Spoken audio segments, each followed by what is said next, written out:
নমস্কার। Story officially চ্যানেলে আপনাদের প্রত্যেককে স্বাগত। আমি আজকে রামায়ণের একটু কথা বলছি। যখন রামের সঙ্গে রাবণের যুদ্ধ হচ্ছিল, রাবণ একে একে তার ভাইদেরকে, তার ছেলেদেরকে পাঠাতে পাঠাতে যুদ্ধে রাবণের হাতে আর তেমন কোনো লোক ছিল না যে কাকে যুদ্ধে পাঠাবে। একমাত্র তখন যুদ্ধ করার জন্য বিভীষণের ছেলে, তাও আবার তার বয়স ছিল 10 থেকে 12 বছর। কিন্তু যুদ্ধ শুরু করলে কাউকে না কাউকে তো পাঠাতেই হবে। রাবণ তখন ওই বিভীষণের ছেলেকে যুদ্ধ সাজিয়ে দেয়। আর বিভীষণের ছেলে নিজেই রাজি হয়ে গেছিল যুদ্ধে যাওয়ার জন্য, কারণ বিভীষণের ছেলে খুব ইচ্ছা ছিল ভগবান রামকে দেখার। তাই সে যুদ্ধে যাওয়ার জন্য ওই ছোট ছেলেই রাজি হয়ে যায়।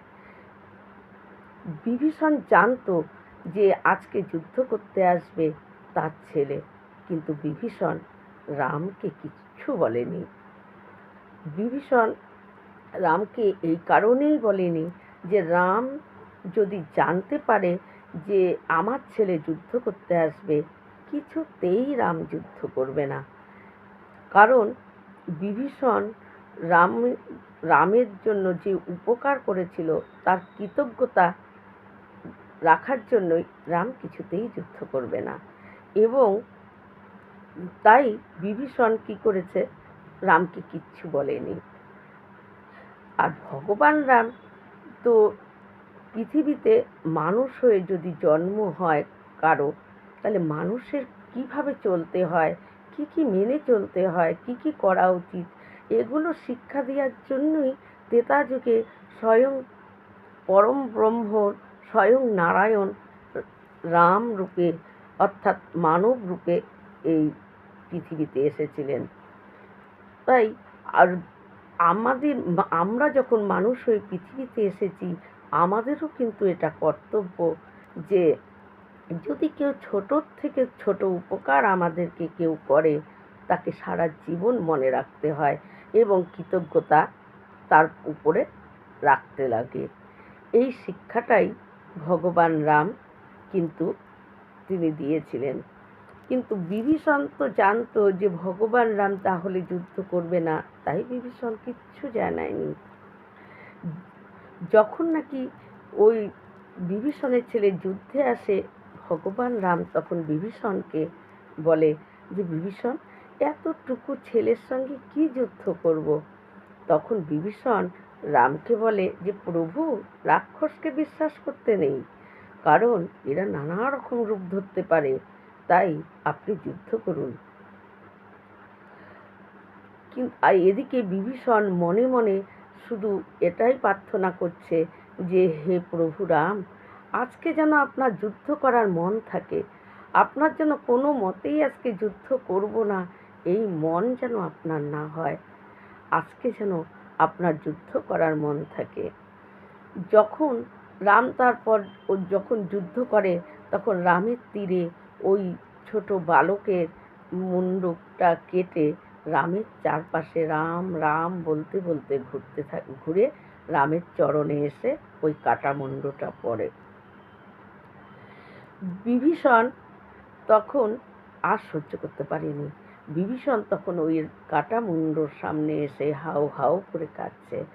তখন ভগবান রাম বিভীষণকে বলছে, হে বিভীষণ, তুমি কাঁদছো কেন? তখন বিভীষণ বলে, প্রভু, এটা আমারই সন্তান, আমারই ছেলে। তখন ভগবান রাম বিভীষণকে বলে, তুমি কেন বলনি যে তোমার ছেলে? তাহলে আমি কিছুতেই যুদ্ধ করতাম না। আমার যদি যুদ্ধে হেরে যেতে হতো, আমি হারতেও রাজি আছি, তাও আমি যুদ্ধ করতাম না বিভীষণ। তখন বিভীষণ বলে যে প্রভু, এই জন্যই তো আপনাকে আমি জানাইনি। আমি জানি যে আপনি যদি শোনেন বা জানেন যে আমার ছেলে যুদ্ধ করতে আসবে, আপনাকে কারো ক্ষমতা নাই যে আপনাকে দিয়ে যুদ্ধ করায়। আমি জানি আপনি তাহলে হেরে যেতেও রাজি আছেন, তবুও আমার ছেলের সঙ্গে আপনি যুদ্ধ করবেন না, তাই আমি বলিনি। আর প্রতিটা পিতাই তার সন্তানের ভালো চায়। প্রভু, আমিও আমার সন্তানের আজকের দিনটা ওর ভালোর জন্যই আপনাকে বলিনি যে আমার ছেলে যুদ্ধ করতে আসবে।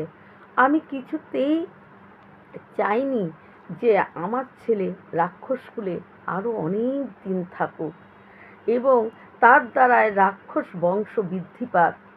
আমি এটা চাই না প্রভু। আমার সন্তানের ভালোর জন্যই আমি আজকে আপনাকে বলিনি যে আমার ছেলে যুদ্ধ করতে আসবে। আমি এটাই চেয়েছিলাম যে আপনার হাতে যেন এই রাক্ষস কুলে যে আমার ছেলে জন্ম নিয়েছে সে যেন উদ্ধার হয়ে যায়, তাই আমি বলিনি প্রভু। তখন ভগবান রাম ওই কাঁটামুণ্ডটি হাতে নিয়ে বলে যে এই পরে যে আমি ত্রেতা যুগ দাপর যুগে যে আমি কৃষ্ণ রূপে জন্ম নিব, তখন তুমি হবে আমার সবচেয়ে অন্তরের এবং সবচেয়ে প্রিয় সখা। আর তোমার এই কাঁটামুণ্ড যে সুবল বলেছে, তার জন্য তখন তোমার নাম হবে সুবল, আর তুমিই হবে আমার প্রিয় সখা। তাই এই সুবল, এই সুবল কথাটার অর্থ হলো সু মানে ভালো আর বল মানে কথা। অর্থাৎ আমরা সারাদিন অনেক কথা বলি, কিন্তু সেগুলো আমাদের সুবল না। সুবল কথার অর্থ হলো আমরা সারাদিন রাতে আমরা যতটুক ভগবানের নাম করি ঠিক সেইটুকুই আমাদের সুবল। বাদবাকি যে আমরা সমস্ত সময় সারাদিন কথা বলে যাচ্ছি সেই কথাগুলো কিন্তু সুবল না। তাই ওই যখন ভগবান শ্রীকৃষ্ণ রূপে জন্ম নিয়েছিলেন তখন তার প্রিয় এবং অন্তরের সখাই ছিলেন সুবল, আর তার নাম এই জন্যই সুবল হয়েছিল। এই রকম ভিডিও পাওয়ার জন্য আমার চ্যানেলটিকে সাবস্ক্রাইব করবেন। নমস্কার।